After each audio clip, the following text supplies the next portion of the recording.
একজন চাষিকে জিজ্ঞেস করা হলো, নামাজ পড়েছেন? তিনি জবাব দিলেন, আমরা তো চাষাভুষা মানুষ, দিন আনি দিন খাই, আমাগো কি নামাজ পড়লে চলবো? নামাজ পড়লে কাম কাজ করুম কখন? একজন চাকরিজীবীকে জিজ্ঞেস করা হলো, আপনি পড়েছেন?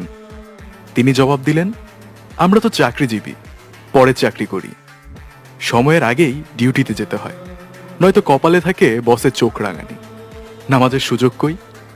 এরপর একই প্রশ্ন করা হলো একজন ব্যবসায়ীকে।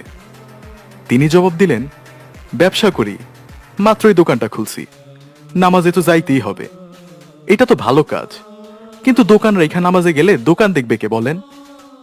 এবার একজন ছাত্রকে জিজ্ঞেস করা হলো।